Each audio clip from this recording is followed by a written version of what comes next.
रिश्ते अगर छल से निभाए जाएं तो एक ना एक दिन सच सामने आ ही जाता है। सुमित्रा जी दरवाजे के पीछे छुपकर अपनी बहू और बेटे की बातें सुन रही थी। जब से उन्हें पता चला था कि आज उनका बेटा और बहू घूमने और शॉपिंग करने जाने वाले हैं, तब से ही उनका प्रोग्राम चौपट करने की योजना बना रही थी। थोड़ी ही देर बाद अनुष्का तैयार होकर बाहर आई। उसने हरे रंग की साड़ी पहनी हुई थी जिस पर गोल्डन कलर की कढ़ाई थी। खुले बालों में वो बेहद खूबसूरत लग रही थी। उसने आरो को वीडियो कॉल किया और मुस्कुराते हुए पूछा, आरो बताइए मैं कैसी लग रही हूँ।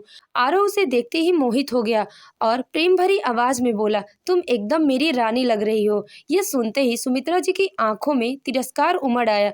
उन्होंने अनुष्का को घूरते हुए देखा और बड़बड़ाई, बहू पति के दिल की रानी बनने की वजह किचन की नौकरानी बनकर रहो, उसी में तुम्हारी भलाई है। अनुष्का चौंक गई और आश्चर्य से बोली, मम्मी जी आपने कुछ कहा क्या? फिर उन्हें दरवाजे पर खड़ा देखकर बोली, और आप बाहर क्यों खड़ी हैं? अंदर आइए ना। सुमित्रा जी तुरंत बात बदल दी, अरे नहीं बहू, तुम लोग फोन पर रोमांटिक बातें कर रहे थे तो मैं अंदर कैसे आती? मुझे तो वैसे ही भी पेट और कमर में बहुत दर्द हो रहा है। अनुष्का हैरानी से बोली, लेकिन मम्मी जी शाम तक तो आप बिल्कुल ठीक थी, अचानक पेट और कमर में दर्द कैसे होने लगा? सुमित्रा जी झुंझलाकर बोली, अब अचानक दर्द होने लगा तो मेरी क्या गलती है?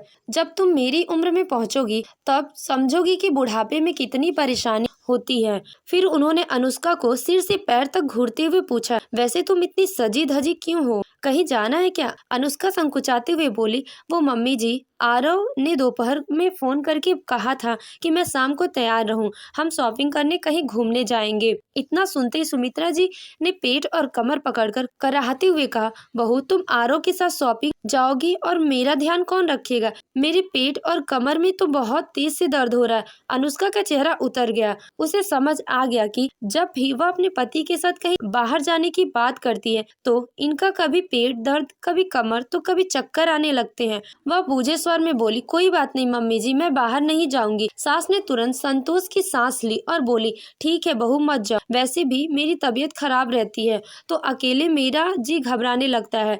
अब मैंने कितनी मेहनत से अपने बेटे को पाल पोस कर बड़ा किया, तुम्हें बहू बनाकर इस घर में ले आई। अगर तुम लोग मेरा ध्यान नहीं रखोगे तो और कौन रखेगा? इतना कहकर सुमित्रा जी अपने कमरे में चली गई। अनुष्का का मन बूझ गया। वह हमेशा अपनी सास के लिए अच्छा करने की कोशिश करती, लेकिन हर बार सास उसके खुश रहने के हर मौके को छीनने की कोशिश करती थी।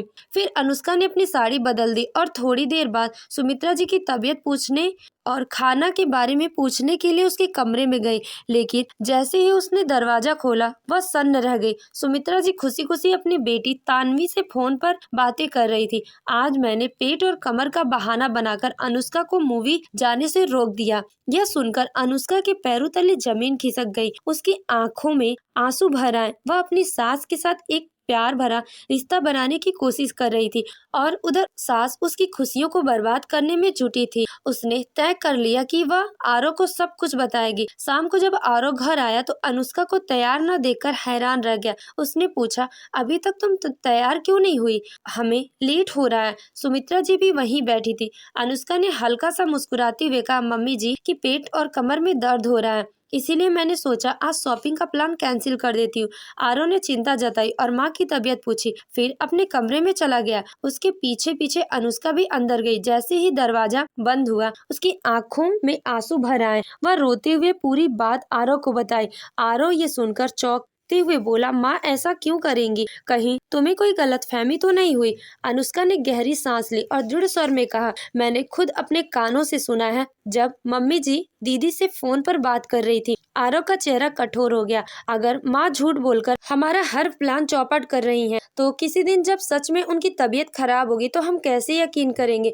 तभी पकौड़ी की खुशबू पूरे घर में फैल गई। अनुष्का चौंक कर बोली, अरे ये पकौड़ी की खुशबू कहाँ से आ रही है? आरव मुस्कुराते हुए बोला, मैं ऑफिस से आते वक्त गर्मा गर्म पकौड़ी लाया था। सोचा था शॉपिंग जाने से पहले माँ के साथ बैठकर खाएंगे। चलो बैठकर खाते हैं। दोनों बाहर आए तो जो नजारा देखा उससे दंग रह गए। सुमित्रा जी जी डाइनिंग टेबल पर बैठकर मजे से पकौड़ी और लाल चटनी खा रही थी। आरव ठिठक गया और संदेह भरी नजरों से देखते हुए बोला, माँ, आपके पेट में दर्द था ना, तो फिर ये पकौड़ी कैसे खा रही हो? सुमित्रा जी हड़बड़ा गई और जल्दी से बोली, अरे बेटा, शायद उस समय गैस की वजह से दर्द हो रहा था। अब तो मैं बिल्कुल ठीक महसूस कर रही हूँ। आरव बिना कोई जवाब दिए चुपचाप अपने कमरे में चला गया।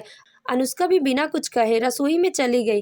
रात में सुमित्रा जी ने आवाज लगाई, बहू, बहुत भूख लग रही है, डिनर बना या नहीं? अनुष्का ने धीरे जवाब दिया, मम्मी जी, डिनर बन गया। सुमित्रा जी डाइनिंग टेबल पर आई तो देखा कि खाने में सिर्फ खिचड़ी थी। वह नाक भौवें सुकड़ाते हुए बोली, यह क्या बना दिया बहू? अनुष्का हल्के से मुस्काई और बोली, मम्मी जी, आपके पेट में दर्द है ना, इसलिए हल्का खाना ही बनाया और हम लोग भी वही खाना खा रहे हैं। आरव भी मुस्कुराते हुए बोला, हाँ माँ, आपके पेट के लिए खिचड़ी ही सही रहेगी। सुमित्रा जी कुछ नहीं बोल पाई और चुपचाप खिचड़ी खाने लगी, लेकिन उन्हें इसका स्वाद जरा भी अच्छा नहीं लग रहा था। रात में जब अनुष्का और आरव अपने कमरे में गए तो अनुष्का ने हल्की आवाज में कहा, मुझे लगता है कि अब से हम कहीं भी जाने के प्लान को सीक्रेट रखना होगा, वरना हर बार इन्हें कोई ना कोई बहाना मिल जाएगा और वे हमारा रास्ता रोकती रहेंगी। आरव ने हंसते हुए जवाब दिया, बिल्कुल सही कहा, अगली बार हम शॉपिंग का नाम नहीं लेंगे, बस इतना कहोगे कि जरूरी काम से बाहर जा रहे हैं। दोनों ने एक दूसरे की ओर देखा और मुस्कुराए। अब वे समझ चुके थे कि समझदारी से हर स्थिति को कैसे संभालना है। रात को अनुष्का की नींद अचानक खुल गई।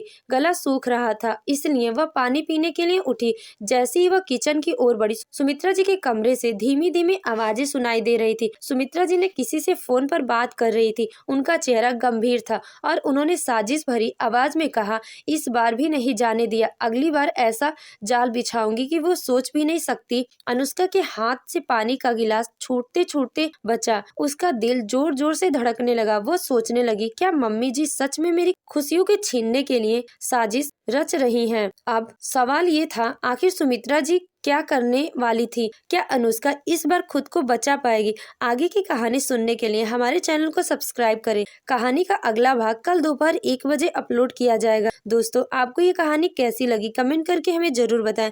अगर कहानी अच्छी लगी हो तो वीडियो को लाइक करें और हमारे चैनल को सब्सक्राइब करना ना भूलें। धन्यवाद।